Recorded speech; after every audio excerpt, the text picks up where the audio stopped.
On this episode of the RealTruck Nation Podcast, we talk about new trends in the new year, and this might likely be Dustin's last podcast.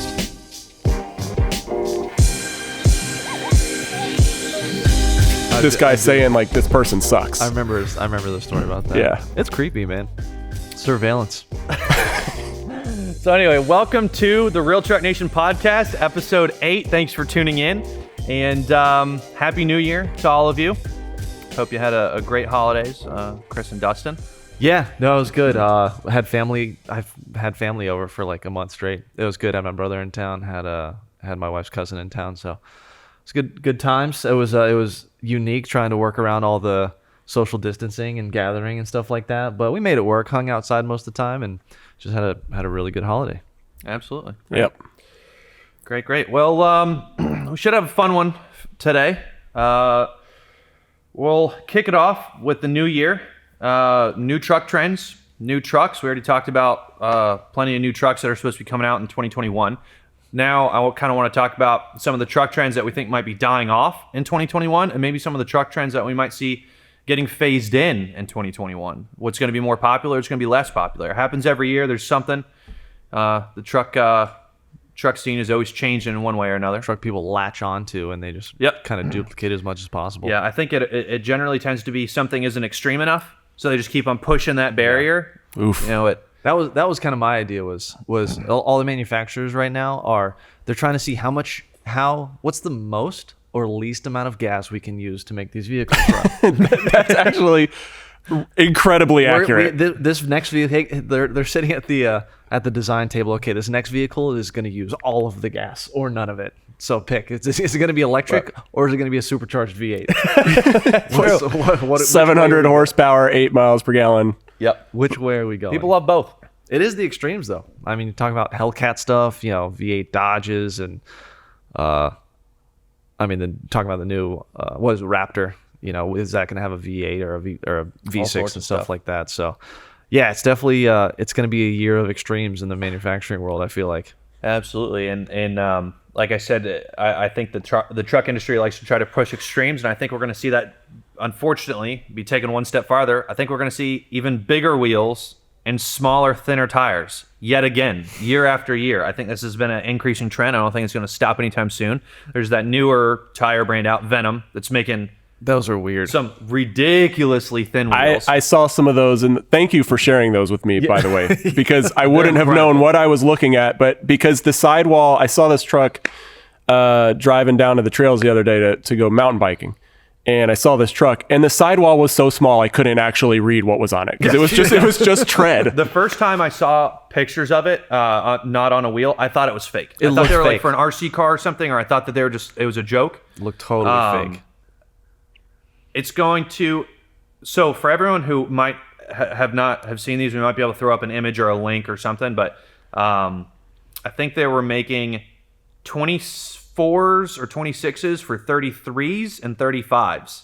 Yes. Very small sidewall. Yeah, so it's I also crazy. think that that's going to kind of almost change how trucks look a little bit, because before, if you want to run 26s, you needed to go to 37s, 38s, 40s, whatever, and get a super tall truck. Mm-hmm. Now I think you can start seeing people with like leveling kits and 26s. Yeah, it's possible. Those tires, I have to imagine when they start to get close to needing replacement, so the tread's almost gone, like curb rash from the road becomes a thing that could actually happen. Take a corner too tight. You're actually gonna curb your wheels. Yeah, they going around definitely a corner. look a little.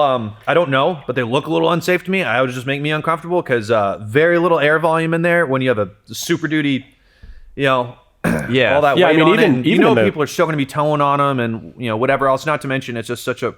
When you go to those 24s and 26s, the wheels are so wide, that it's going to be barely holding on for life onto that beast. So the ride quality would be absolutely horrible.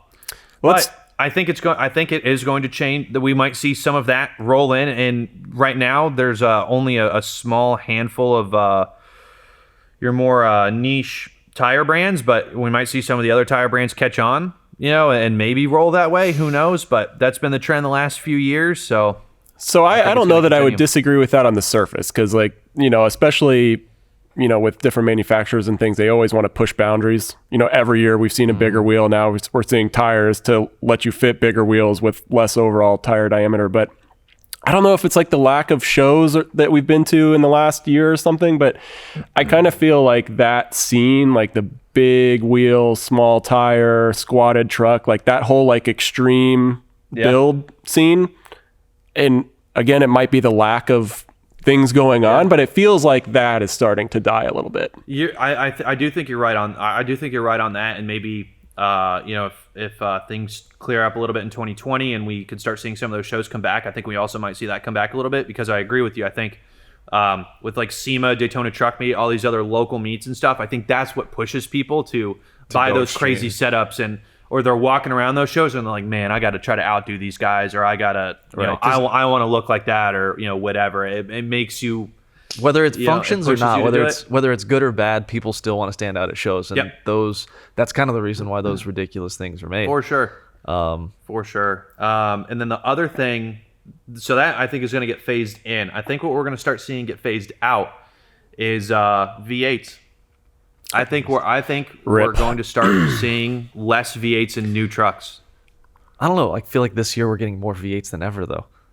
Well, those are again though, that's at the extreme end of the spectrum, because you're talking smaller production number vehicles. Yeah, no, I guess if we're talking non-special editions, and even normal, when you look at Ram, Chevy, Ford, they haven't came out with new V8s. They're still just developing the 5.0 and the F-150 and stuff. Although everything else was kind of new about it. They're not really creating new ones of that. The new engines that everyone's coming out are partially hybrid engines, and I think we're going to see that continue forward. I think we're going to continue to see more turboed V6s, and they might always have a V8 at least for the next little bit, because some people just want to buy that, don't want to mess with turbos or what have you. But I think in the future we're going to start seeing that get phased out with some of these other new semi-hybrid trucks coming out. That makes me sad, because in a full-size truck, I know we talked about this in the last podcast too, and I can totally respect the power and everything that you can get out of the turbo 6-cylinder setups these days, but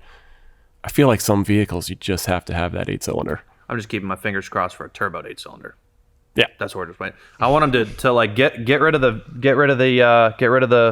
V8s they have now. Everyone's rocking twin turbo V6s, and then people start asking for more, and they're like, man, I guess we just got to make a turbo V8. I don't know. Come on, Ford, EcoBoost Coyote. We talked about that too. Right. I don't know if it's like a reliability thing or a heat issue, just trying to keep that kind of engine cool. It'd be a lot of power. When you look at the power of these, 3.5 EcoBoosts. I mean, is it the simplicity? It's a lot to package too. Is it? Yeah, I was about to say, is it the package simplicity of a supercharger, which is why we see the big power V8s come supercharged instead of, that's probably right. Whether it's centrifugal supercharger versus turbocharger or something like that. I don't know many factory setups. I mean, somebody's going to tell me I'm wrong in the comments, but I don't know many factory setups that use centrifugal superchargers. They all seem to be, your Roots style. I have seen dealerships with their special one-off packages that they offer, which they're getting some aftermarket from Vortec or it's nothing like that. So let's hear what you guys have to say. What about these 2021 truck trends? I don't know. I agree with you on the kind of phasing out of V8s, mainly for the work truck segment. Like I said, for me, it's just going to. I think it's just going to be more extremes. It's going to be crazier, mostly geared toward the electric side, getting away from gasoline. Along with, like I said, the crazy V8s. Whenever we started this subject, really, besides that, I don't see a whole lot else changing. But I mean, I think you really kind of nailed it on the head.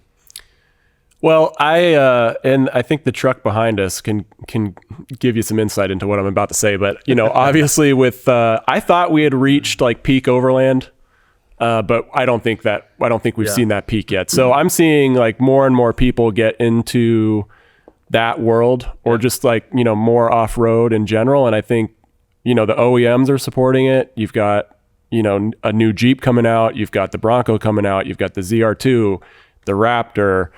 The TRX. So you've got basically everybody's throwing their hat in the ring on off-road. And then, so from the OEM side that's happening. And then on the aftermarket side, I don't think we've seen peak overland or off-road yet. Actually, I didn't really think about that before we had this discussion, but no, I'm 100% behind that. Also, I think there's been more push for people to get outdoors recently due to the pandemic and things like that. Like boat sales, RV sales are like the highest they've ever been. People are trying to get out. You can't buy a bicycle right now. Yeah. Like bicycles, kayaks, any of that. You can't get into campgrounds, all sorts of stuff like that. So, I mean, this is a great way for people to, that would normally maybe be flying and going on vacation or whatever it is. This gives them the opportunity to still go camping or go camping with the family or do whatever sort of outdoor activity they want, and they can just bring their truck and camp out of it and things like that. So, no, and it's not even trucks anymore. I mean, I'm seeing like rooftop tents on Subarus. It's starting to, where it was like a few years ago, we might have seen like the scene kind of get, achieve its peak, but now it's like not just mid-sized truck owners doing it. It's full-size guys, it's car owners, SUV owners, whatever. So yeah, no, for sure. I think that's going to continue for at least a little while longer. I mean, again, we've talked about it before, but the lifestyle, like the appeal of that lifestyle, is something I think that resonates with a lot of people. So we're probably going to see more. And even if they don't actually use it for functional off-road use or overland use, it looks great. And generally, it's a very purpose-built vehicle. They generally ride well. It's not super expensive to build it that way or to have it look that way. It's really practical with all the different storage options and things like that. So it really does. I definitely agree with that. It really does allow you to get creative without like sacrificing functionality or anything like that. And in fact, you're increasing it as well. Right. Absolutely. Giving you more. Well, options, in some cases options. you do. Because I feel like my truck is really good at camping and not so good at being a truck I'm sometimes. Sure there's a balance you can achieve. We've talked about it before, but even with my build, it's not really like an overland. I don't really know what you would call it. It's pretty simple, but I've seen increased practicality out of my build than I would have otherwise. It rides better than stock. I'll say that. I don't even question it. It rides better than stock with the coilover setup and then the tires I have and stuff, and then the rack gets in the way sometimes. I forget what it was recently. I couldn't fit something on top, or I couldn't fit something in it because the rack capped it out. Just put it on top of the rack and strapped it down. It was great. And then I was able to like fill the bed full of stuff and then fill the rack full of stuff. It was super great. Yeah. So anyway, you just need to add some waterproof boxes to your or bags to your gear. There you go. And then that rack makes a lot of sense. Yeah, I got those waterproof boxes, those storage boxes I got on top of it. I don't think I've seen it.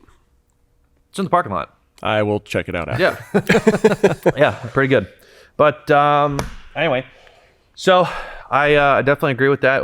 We got some kind of 2021 will be exciting. I mean, with the trends, hopefully we might see just a huge explosion of something new just because we really didn't get the chance to see any of it last year. Also true, because normally you can go to those shows and go to those events and then get a lot better feel for what the trend, where it's moving and what the new trends are. So, we might be surprised. This year could be really different. So next topic is we're going to talk about the best and the worst trucks of all time. I think this is an excellent discussion. I had a lot of fun thinking about this. It's going to be very subjective. Yes, absolutely. Yeah, I'm curious to see what everyone else thinks. And I'm sure we'll hear from everybody else on why we're wrong. We're so wrong. Yes, we're so absolutely. wrong. And let it after we speak in the comments or anything like that, feel free to let us know what you think the best truck of all time is and the worst truck of all time is. So I'll be down there defending my perspective. Okay. Well, we'll let you start, Chris. We'll see you in the comments. Oof, you put me on the hot seat. So, greatest of all time. I'm going to go with I guess it'd be like a 94.5 to 97 Power Stroke Ford. Okay. OBS Ford. 7.3. Great truck. Turbocharged diesel truck. I got to get them in an extended or crew cab, though. It's just so cliche. What he's doing It's the here. obvious choice. Yeah. It's the obvious choice. Just because it's cliche doesn't mean it's wrong. You can't mix But it that's up not the wrong choice. So we're talking, I struggle with this a little bit because it's the greatest of all time, not the coolest of all time. Because if it's the coolest of all time, there are lots of other options. Okay. Or if you're doing like a top 5, we had to pick one. Yeah, and what I feel are like the honorable mentions? So, I feel like the OBS body style still looks great. It's modern enough to be convenient. It's not an older truck with like a metal dashboard. Have you seen and the a steering interior wheel that on those things? I owned one. I own an F-150. I can't get 94 F-150. I can't get over the interior. I can deal with the the square body, the exterior. Like it's kind of a classic, timeless look. Oh, it's the that best. That interior, I kind of love it. That interior. The is interior is rough. not. The interior is not bad. Especially if you get it where it's like all red inside, like red carpet, red Okay, seats, red dash. they did. My friend had that. Yeah, My friend had that. They'll do it with had blue or red. I love that. Oh, They had some funky colors, but modern enough to get modern creature comforts. Oh man. Old enough that you're not dealing with all of you're not dealing with all of the emission stuff. You're not dealing with all the electrical gremlins. It's one of those like it'll run forever on its own accord. Yeah, you need a black and a red wire and some diesel fuel. Yes. So An on-off switch and then fuel, and you're good. Yeah, yeah, but I actually when we were kind of coming up with ideas for this podcast, this topic came to me because I saw a lifted F-250 Power Stroke and I was like, this is the best truck ever. It doesn't get any better than a mildly lifted F-250 Power Stroke. Right. I don't know from that year range. I don't know a lot of people that are truck enthusiasts who go, yeah, I don't really see it. I don't like it. They're just respected by everyone. Yep. They could sell that truck again today and they'd sell probably millions of them. Yeah. Would that You see used ones sell for more than they paid for it new in '94. Yeah. So I found Seriously. one on Bring a Trailer. It had 48,000 miles on it and it sold for $25,000 and I said, I can't believe I didn't buy it. I would spend $25,000 on that truck That'd be pretty incredible. right now because somebody else was That selling mileage is one insane. semi recently, and I think they were asking like 50. Wow. That mileage is crazy. Yeah, you've got probably 450,000 more miles before you have to fix anything. Yeah. So Gosh. That's a good anyway, choice. that's I'll take the obvious one off the table. All right. Okay. Dustin? You're gonna go with me. I mean, I had to mix it up, and Oh, I God. think as the performance category Can manager, I guess? Yes. Cyclone. No. Oh. But this was absolutely like in the same train of thought. Okay. was a good guess. It's definitely something that was like really the first built to extreme excess truck, which is the Dodge Ram SRT10. No. Yes. Didn't the Lightning come out before that? Well, the OBS Lightning did. It did, but I think because my train of thought was really just what's the most absurd truck, and I've actually driven one of those. and while the Lightning is absolutely incredible, the SRT10 is you're just taking a Viper drivetrain and slamming it into It's kinda- I a mean, Ram. it's Then buy a Viper if you want to go fast. I hate those things. I hate those. That's the reaction I want. We need some emotion out of this right The here. unfortunate thing is it came, in my opinion, during the dark years of Dodge styling. Yes. Because Well, it was better de- before and it was better And here's- after. Those are not my favorite aesthetically, but it's kind of what Dodge is doing today with their Hellcat. Exactly, and they just did it it's then kind of with a their throwback V10. to the TR. It's. I think it's in the same train as the TRX, but the best part about it was the best part about it was it was cheap. Can't even drink this water right now. I'm gonna spit it out. It was definitely at Dodge's low time of quality control. It was not a great time for their interiors and stuff like that. But that's the best part. The actual. So you can get this truck with the how I would have optioned it out at least. You can get it in a regular cab short bed with just all plastic and fabric interior. You know, the classic Dodge. It probably Could you really get that with the Yes. cloth interior? And the regular cab short bed had a 6-speed manual transmission. 22 inch wheels and just racing stripes. for Greatest days. of all time, though. This is my pick. We're going to right stop here. inviting you to these. This is my pick right here.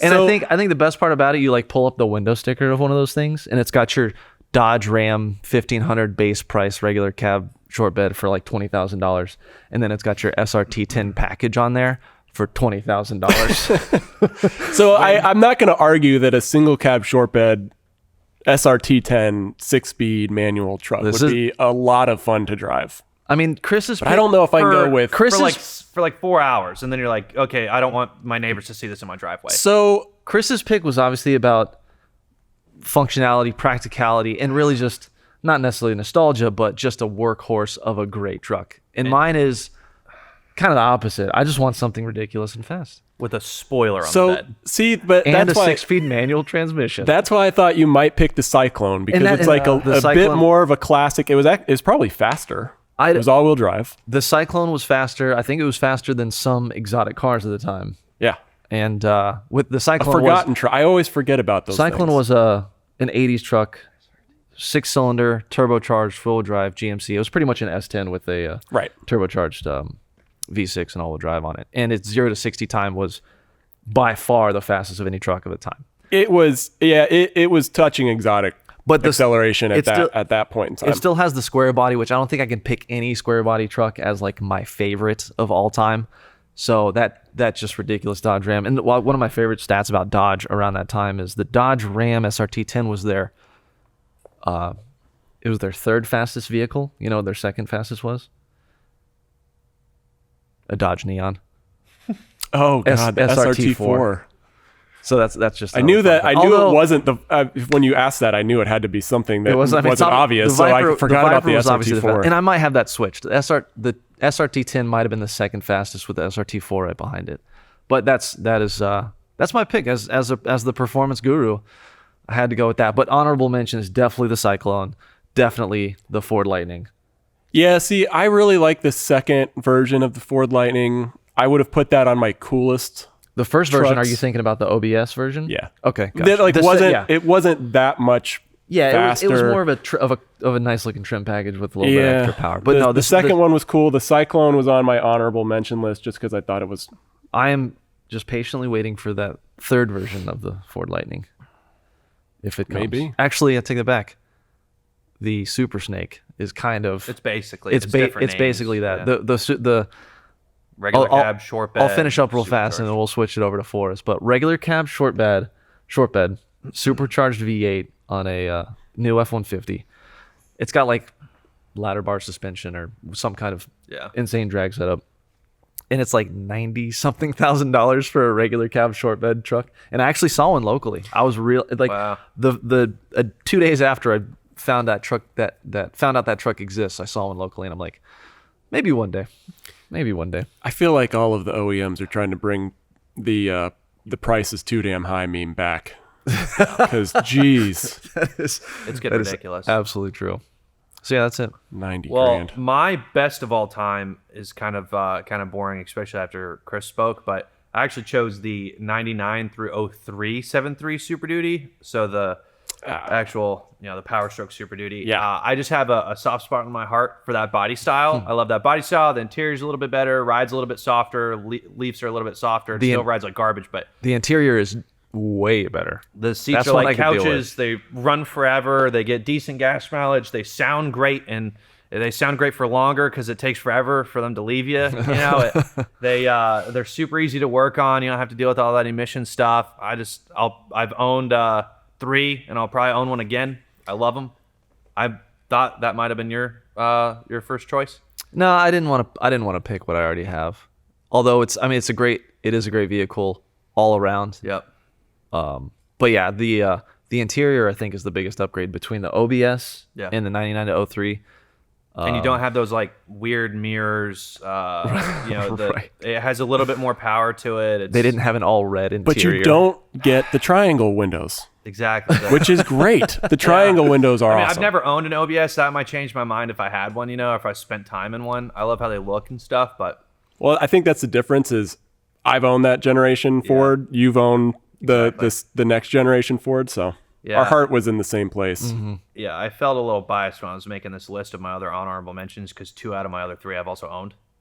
So probably not even worth mentioning, but anyway, no, I think that's a pretty good lineup. Well, I'll throw my last honorable mention out there, but again, I decided it was probably cooler than it was the greatest, but although you could argue maybe the greatest. But the original Dodge Power Wagon. Okay. So like 40s vintage. Yeah. And you maybe argue that it's the greatest because of its history in World War II. This is not the greatest truck in the world. This is just a tribute. There you go. The Dodge Power Wagon. But then I started thinking about it, and I think the ones that I really want are the kind of resto-mod Power Wagons where they're basically just taking that body and putting it on a current Ram chassis. So you have like a completely modern powertrain. I'm like, well, that doesn't really count for this discussion then. Yep. But damn, those look good. Gotta love resto mods though. I do. TRX frame and drivetrain. Power wagon body. Might happen. There you go, Dodge. Hint, hint. Dustin, you have any honorable mentions? Oh, it was the Lightning, the Cyclone, and the what was the other one? Oh, the new F-150 Super Snake. Oh, okay.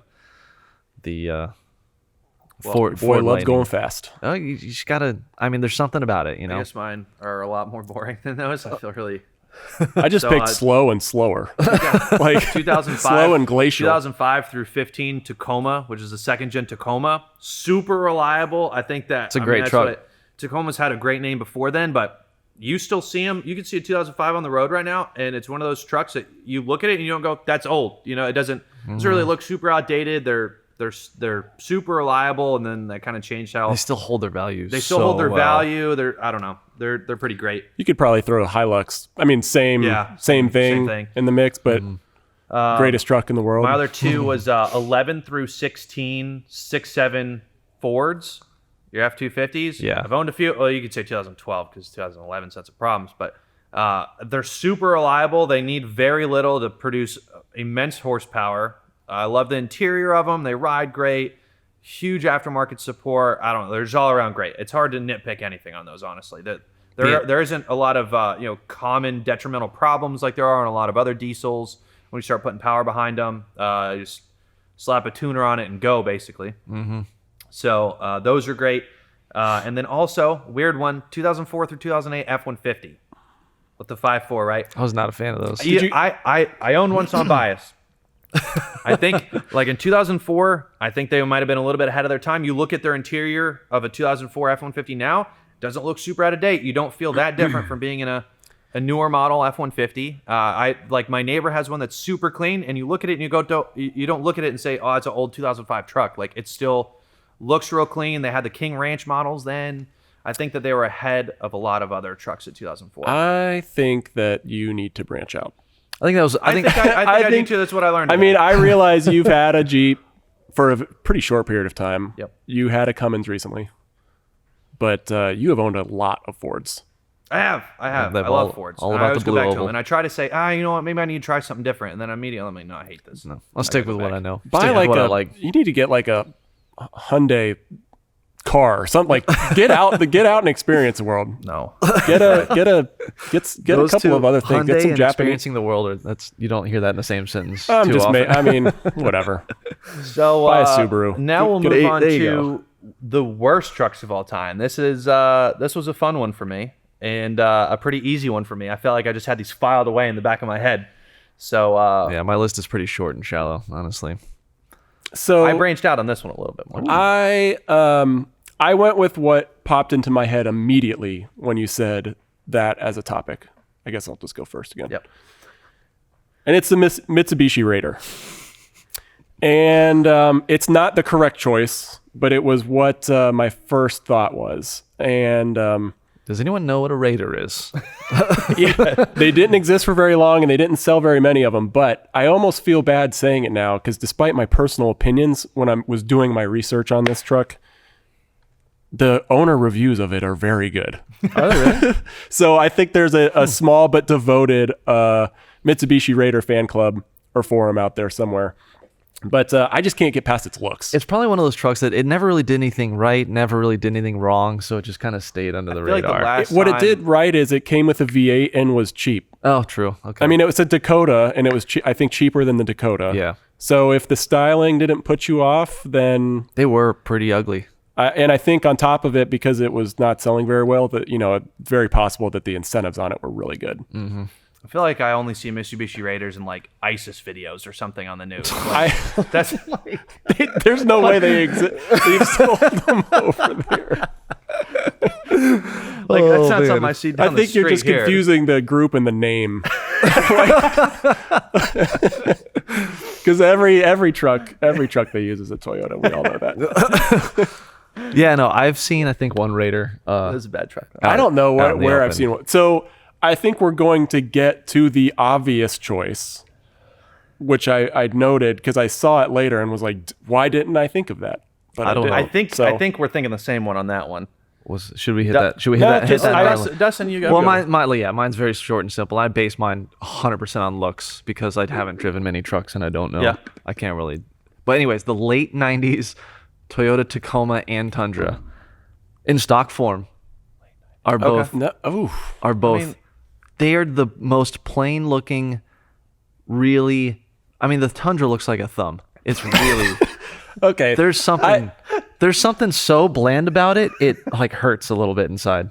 But it was still an all around really good truck. It might have functioned all right. I can agree that the original Tundra did look a little plain, but it was a great truck. I would own one. Yeah, and the original Tacoma, Listen, I'm sure I actually can't believe those words came out of your mouth. Like I said, I would own one. Yeah, this was a very short and shallow list, and it's just these are out of just trucks I remember seeing all the time and thinking, I actually still look for first gen Tacomas every once in a while to buy. Well, now that I've been more into trucks, I know the Tacoma is a great just like utility vehicle, and you can modify it like crazy. But in stock form, man, those things. I actually think they look good. Was it the late 90s, early 2000s Tundras with the step side? That was equally. Those step side beds are. But yeah, it was like good. 99. 99 is the year that I pulled up and like, yep, that's the generation. Yeah. So the step sides, I'll agree with you. From the back half, it does not look like those step sides. It does not look like it would match the front. It's half. not a great step side. It's not a great look. They tried and. But yeah, I mean, as the worst of all time, I don't know if I can get on board with that. You're wrong for that, because they're definitely solid trucks. All right, this will be my last podcast with these guys. Well, it was nice to be here. It's nice having something that's different. So my number one is kind of tied with my number two because they're both just horrid. First one, the Lincoln Blackwood. Okay, I knew that was likely to come up. The Lincoln Blackwood. My gosh, it's very possibly the ugliest vehicle I've ever seen in my life. I don't know what Ford was thinking when they developed that. That was horrible. It was the Bentley of trucks at the time. Not even though. It was the Mercedes. It was the Maybach of trucks. I'd actually like to see the. I've never. But the problem was it was still just a Lincoln truck. It was still the same. I know, but it had silver stripes down the side. Exactly, which made all the difference in the world. Mirrors inside of the bed with like this like wooden stainless bottom, so you could. You could fit one suitcase in the back, but it had all this sort of accessory lighting on it. That's throwback. I'm all about it. The interior was still not luxurious. I don't know what the interior looked like. awful. The whole thing. I think they only made it for like 2 years or something. They very quickly realized that was a mistake. I think it was 04 to They're so bad though. 06. Like they're so bad. It looks like a really bad concept that should have never went into production, but it definitely did. Yeah, I think that makes it on most like top 10 like worst of all time. I'll just go ahead and say my second that I tied with so I can steal some win from Chris. The Chevy SSR. Yep. That has to be number one. Oh, see, that has to be number one. I don't even think of those when I think of truck. You know what's funny is so much of this conversation has been like appearance based. Yeah. Because I even think that's why I'm kind of like backing off the Raider a little bit because people liked it. I don't think it looks very good, but you know, people have said like it's dependable, whatever truck. Mm-hmm. No, it may not be the best looking thing on the road. And it definitely came from Dodge in a period of time where they were kind of going through like their appliance interior phase. But like Tacoma, like you just didn't like the way that they look. You thought they were plain. Yeah, I'm sure they worked fine. Blackwood probably got close to an actual worst, but the SSR does nothing well. It's not attractive. That might be one of Dustin's favorites because it's a hot rod truck like he likes. but it's actually... Really, is it that different? Is it that different? It's like Chevy's version. It wasn't even good at that. Of the SRT. It wasn't a good hot rod numbers. It sounded pretty good. I actually... So here's a fun fact. I have sold someone an SSR. That you owned? No, I worked at a car dealership one summer and I did actually sell one. And you sold an SSR. It doesn't have anything really going for it though. Yeah. Not a real truck, not a, usable bed. It just doesn't. Wasn't fast. It has a truck bed, right? Like the thing in the back. Yeah, it's got like a hard tonneau on it basically. Okay. Yeah, see, I didn't even think of that when I was thinking truck. Oh, I can't believe I didn't think of it, but when I came across it later, I'm like, well, that's obvious. That's the winner. That's a universal number one. Listen, so I may not be a whole lot of argument there. Listen, I'm not wrong, but you guys. So, I actually think it. I know this is a completely subjective list, but that is wrong. No, it's not. Totally not. So Chris, actually, the SSR has over double the amount of horsepower of your truck. Well, most vehicles have double the horsepower of my truck. let's see here. It has almost double Dustin's. So both of your trucks together are equally as fast as SSR. Are you gonna let us in on this secret? What? What are the numbers? Oh, sorry. Yeah. I should probably start with that. So they have a range here just from a quick Google search. They have a range. Oh no, they don't. It's 400. It's 400. 400 horsepower. I didn't even know that. Are they even So fast? is that now up on your list of favorite trucks, Dustin? I don't know. Like, what's its quarter mile speed?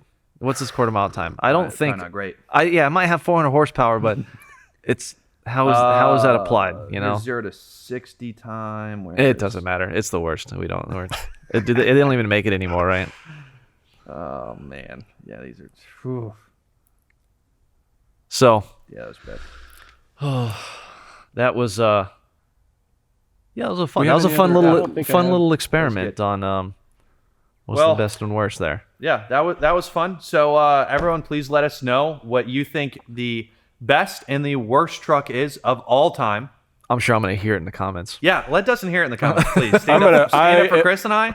I'm gonna share this in Tacoma World, and Oh, they're gonna hate me. they'll probably be at your doorstep Listen, soon. stock form 2-wheel drive, worst ever.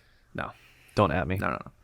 But anyway, make sure you like, subscribe wherever you've seen or listened to this podcast, and we'll catch you on episode 9. Thanks for watching.